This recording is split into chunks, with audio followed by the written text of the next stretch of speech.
Hello and welcome back to my Tribute to the Week magazine. I'm your host, Dylan Paul, joined by my correspondent in the field, Glenn Paul.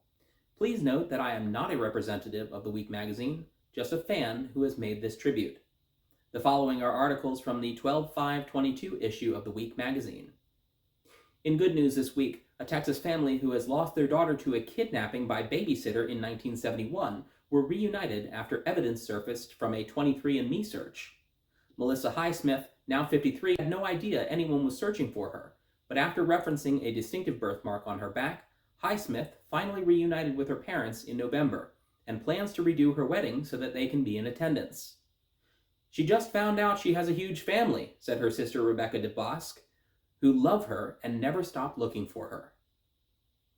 And in America, San Francisco's Board of Supervisors has voted 8-3 to arm 17 police robots with bombs to kill criminals. The board claims the bombs will only be used in extreme circumstances, such as terrorism. However, Hillary Ronen, one of the 3 no votes, stated this is opening up a Pandora's box that could change our society in a significant way.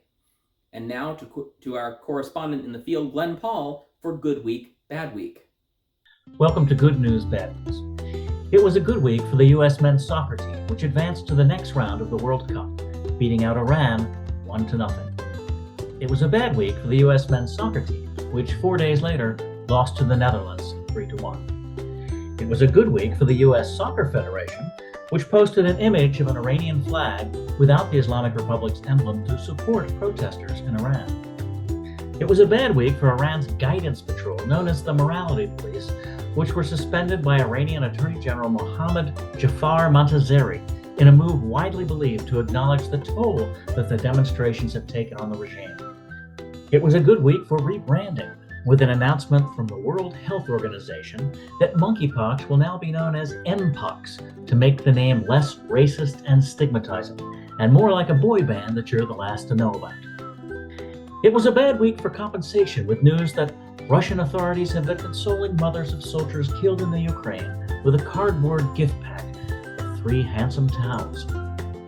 It was a good week for McNuggets after 3 McDonald's staff members helped deliver a healthy baby daughter in an Atlanta McDonald's restaurant. Franchise owner Steve Ockenborough said it was the epitome of a feel-good moment for my team. No word yet on whether the small fry will be named Rhonda McDonald. It was a bad week for the Swiss after Switzerland's energy minister told the nation's famously shy citizens to conserve energy by showering together. After some navel-gazing, Simonetta Sommaruga clarified that her advice was aimed at young people and that after a certain age, showering together was no longer suitable. Even badder news for older people who can still save energy by showering alone and in the dark. This has been your week in Good News, Bad News. Thank you, Glenn. Now, speaking of bad weeks, the best of American news this week highlights Hawaii, where the world's largest active volcano, Mauna Loa, erupted for the first time in 38 years. Mauna Loa spewed lava nearly 150 feet into the air and sent rivers of molten rock towards the Big Island's main highway. Though officials say the lava does not pose an immediate threat to the homes of the island's nearly 200,000 residents, the situation is very dynamic, and the location and advance of lava flows can change rapidly. Mauna Loa is 13,681 feet above sea level and poses a variety of hazards such as volcanic gas/smog, fine ash, and particles. The locals call Pele's hair after the Hawaiian goddess of volcanoes. Pele's hair happens when gas bubbles in the lava burst and rapidly cool, creating sharp, glass strands of molten lava that are about 0.001 millimeters thick and up to several feet long. Pele's hair blows downwind and can lodge in human skin. In other American news this week, members of the far-right Oath Keepers were convicted of seditious conspiracy, delivering a major victory for the Justice Department. Stuart Rhodes' 2-month trial featured the most serious charge brought thus far among 900 criminal cases stemming from the Capitol attack. The Yale-educated Rhodes, 57, hatched a violent plot to overthrow Joe Biden's election, stashing weapons in Virginia and overseeing Oath Keepers, led by Kelly Meggs.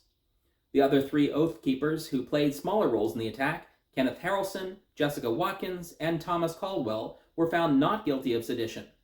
However, all 5, including Meggs and Rhodes, were found guilty of obstructing an official proceeding, and destroying evidence.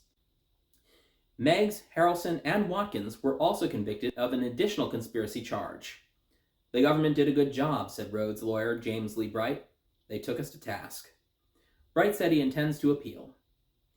In world news, a Parisian man was fired from a French consulting firm because he wouldn't join in happy hours and weekend social functions. Cubic Partners, who fired the unnamed man, stated that they fired him in 2015 for not fitting into the fun company culture.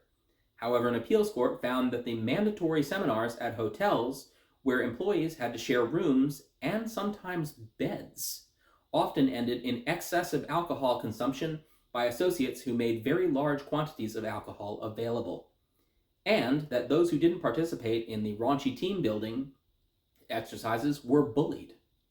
The unnamed man has already won $3,000 in damages and could yet win much more. He's asked for $480,000, and a separate court will consider how much to award. This week, the U.S. said it would ease sanctions against Venezuela, allowing Chevron to resume pumping oil for export to the U.S. only. No profits from the sale can go to Chevron's local partner, Venezuela's state-owned company. Instead, the funds must be used to pay back creditors in the U.S. Despite holding the largest oil deposits in the world, lurching towards a leftist dictatorship, the U.S. began putting sanctions on its oil industry to the point that it halted oil cooperation altogether. The decision to ease the embargo came after long-stalled talks between the Venezuelan government and its opposition resumed in Mexico City. The U.S. said the sanction relief was a result of the breakthrough and not related to U.S. efforts to find new sources of oil. This week in Fiji, it was a bad week to mock the judge after Richard Naidu faces up to 6 months in jail after being convicted last week of contempt of court. Naidu, a lawyer and pro-democracy activist, was charged for mocking a judge on Facebook for twice writing injection when he meant injunction, and joking, "Maybe our judge needs to be shielded from all this vaccination campaigning." Though the post only attracted a few dozen likes, Fiji's increasingly repressive authorities charged Naidu with contempt of court. Critics have said that this is an attempt to stop Naidu from running for office, and that others have been targeted too. Last month, an opposition leader kissed a friend's wife on the cheek and was charged with insulting a woman's modesty. In tonight's weekly top story, we face an issue that has been talked about to death, but clearly we have more to discuss, because death is still very much lurking around the problem. I'm talking about gun violence, and specifically, would new laws on guns even matter? Just over Thanksgiving break, 3 UVA students were murdered by a disgruntled fellow student on a bus. In Colorado, a man armed with an AR-15 slaughtered 5 people and wounded 17 at a drag show. And finally, back in Virginia, a Walmart supervisor opened fire in the break room, killing 6 co-workers and injuring 4 others. If you hear nothing else because you support gun rights, hear that and hold these lives in your mind, because this year, we've already seen 617 mass shootings with at least 4 killed or wounded. That's 2 mass shootings a day. When you factor in the 110 people shot to death each day in suicides, accidents, and homicides, we're on pace to approach last year's record-setting total of 47,000 gun deaths. After the massacre at Walmart, President Biden renewed his call for a federal assault weapons ban, but with many Americans backed by strong legislators viewing gun ownership as a right, escaping the cycle of violence seems unlikely. So what do we do about it? Kevin Williamson in the Dispatch asks, why not enforce the laws we already have instead of creating new ones? Many who are concerned with reform are more interested in that than putting away criminals who use guns. In Philadelphia, 61% of gun arrests are now dismissed without prosecution, up from 30% in 2016. Why the strange apathy in court from people who demand assault weapon bans after every highly publicized atrocity? Williamson says many of these scary black rifles are in circulation because middle-aged bubbas like to shoot them for fun. To reduce violence, crack down on urban criminals, not law-abiding gun owners. Tim Miller in The Bulwark says that the Colorado shooting could have been prevented if police followed red flag laws and kept the shooter who threatened to murder his mother just last year from purchasing a gun. However, 37 Colorado sheriffs have already declared their counties Second Amendment sanctuaries and refuse to enforce the most common sense gun law imaginable. In an editorial, the Las Vegas Sun asks, why is Uncle Bob's right to possess an AR-15 more important than little Timmy's right to survive the first grade? Whether or not Democrats can overcome the GOP Senate filibuster, the Sun states that they should absolutely bring the assault weapons ban to the Senate floor. Sentinel Colorado points out in an editorial that gun violence in America is 25 times higher than any other developed nation, and we choose this nightmare by doing nothing. If dozens of other advanced democracies have found out how to protect the rights of hunters and sportsmen without having to endure the constant, heartbreaking carnage, it's hard to fathom anything more un-American than the cynical idea that we're helpless. And now, and it must be true, I read it in the tabloids, geriatric bank robbery is in the news with reports that a 68-year-old man in Fresno, California was charged with hobbling into a bank while using a walker and demanding $200. Fresno Police Lieutenant Bill Dooley says he walked up utilizing his walker, provided a note to the clerk, who gave him the money, and he walked out with his walker. The bank teller included a tracking device with the money, which, coupled with the man's slow pace, allowed them to catch him just 2 blocks away. At Blue Water Lakes in Champaign this week, a fisherman pulled a 67-pound goldfish up from the depths. Andy Hackett, 42, says it was brilliant to catch it, but it was also sheer luck. The fish was introduced to the lakes about 20 years ago, and Hackett said he spent 25 minutes reeling it in, but after posing for photos, the fish was thrown back. In Woburn, Massachusetts, a turkey named Kevin and 4 of his fellow turkeys are terrorizing the town. The birds threaten pedestrians, postal workers, and kids on bikes, and even stop traffic by blocking roads and pecking at tires. The good news is, local Megan Tolson says when Kevin is not around, the other turkeys are more docile. But when he shows up, they don't let you out of your house. If you're walking or jogging or anything like that, they come for you. Tolson added that many neighbors now keep brooms or rakes by their doors for self-defense. This week's viewpoint comes from Paul Waldman in the Washington Post, who said, Merriam-Webster has chosen gaslighting as its word of the year for 2022. This is likely to surprise neither the perpetrators of gaslighting, who had yet another banner year, nor the rest of us trying to avoid being gaslit. Undergirding all the gaslighting is unfortunately the correct belief that there is no particular cost anymore to being widely regarded as a liar.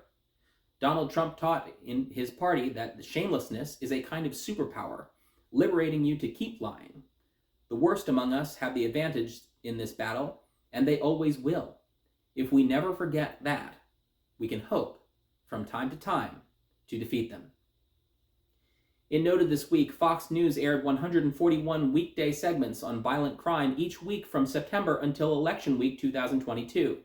After the election, the number of violent crime stories on the network dropped by 50%. Also in Noted, almost 30% of Americans now live alone, up from 13% in 1960. The week reports that among households headed by someone over 50, nearly 36% are single occupancy, as older Americans are now more likely to have been divorced, separated, or never married. Research suggests that aging alone can be linked to shorter lifespans and diminished mental and physical health. Finally, in Noted, in 700 protests where people showed up with guns since 2022, 77% of gun carriers were promoting right-wing views. In open carry states, people are showing up at contentious meetings armed. The week reported that at a campaign stop, an armed man confronted Texas governor candidate Beto O'Rourke, saying he was, quote, not welcome in this town. Today's quote of the week comes from Joseph Campbell in The Atlantic. Campbell said, if the path before you is clear, you're probably on somebody else's path. The innovation of this week is called Ears, for people who are heavy sleepers or like wearing earphones around the house.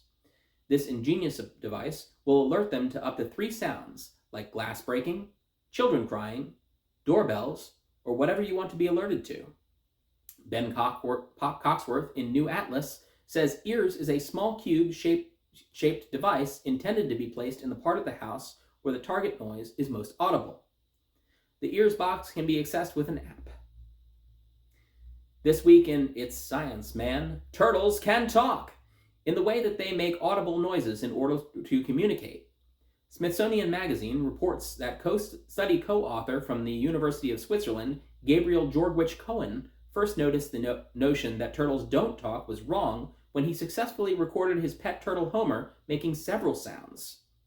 From there, he captured noises from 50 species of turtles, almost none of which had been recorded before. The sounds ranged from grunts, chirps, snorts, and clicks, and the reasons they made these noises varied. Some turtles use speech to woo females, while others use it for fighting male rivals. Georgwich-Cohen stated that the noises were probably missed in the past because they were so infrequent. However, some animals, he says, make noises every 2 days. And also in science this week, the New York Times reports that NASA's Artemis 1 mission successfully put its spacecraft into orbit around the moon. The craft is circling the opposite direction of the moon's orbit, soaring within 81 miles of the surface, the closest it will get, and taking spectacular photos. The capsule is unmanned and will be traveling at 40,000 miles and up to 270,000 miles away from Earth, farther than any other spacecraft designed to carry astronauts. The previous record was set by the crippled Apollo 13 craft, which swung around the moon and reached 248,000 miles away from Earth. On its journey, a tense moment existed when the craft lost communications for 47 minutes, but engineers soon restored the link. The capsule will remain in orbit for 25 days before returning to Earth to splashdown in the Pacific. Artemis 1 is the first step in the Artemis program, which aims to send a crewed mission on the Artemis 2 in 2024, and the following year, Artemis 3 will land on the moon in hopes of establishing a lunar base. Project leader Mike Serafin says of the project, "I would give it a cautiously optimistic A+. This week, we said goodbye to the man who created the very first functioning operating system, Fred Brooks. Back in the 1960s, every computer had to have its own operating system, but Brooks was the first man to create one that worked across all computers. Fortune called his project IBM's $5 billion gamble. His operating system would lead to Windows and Apple's iOS. You can read about it in Brooks' book, The Mythical Man Month, Essays on Software Engineering. In 2016, Brooks said, "I went to IBM because I thought it was a place where you could change the world. And it was. And we did." More about Brooks' life can be found in the obituary section of the Week magazine. But to all of us typing on a computer today, we say, thank you, Mr. Brooks. And finally, we come to the bottom line. The Hollywood Reporter stated that the Thanksgiving game between the Cowboys and the Giants had almost 42 million viewers, making it the most watched regular season NFL game on record, according to Nielsen. By comparison, 22 million people watched NBC's broadcast of the Macy's Thanksgiving Day Parade. From New York Times, Meta is in hot water this week after being fined $275 million by Irish regulators for a data leak that violated Europe's privacy rules. The penalty brings fines against Meta by European regulators to more than $900 million so far. Lastly, Fortune magazine reports home prices fell nationally in September for a third straight month by 8%, for a total decline of 2.2% over 3 months. The national average was not as bad as some markets, such as San Francisco, in which prices are down 10.4% from their height. I'm Dylan Paul, and this has been my tribute to the Week magazine. Thank you for watching.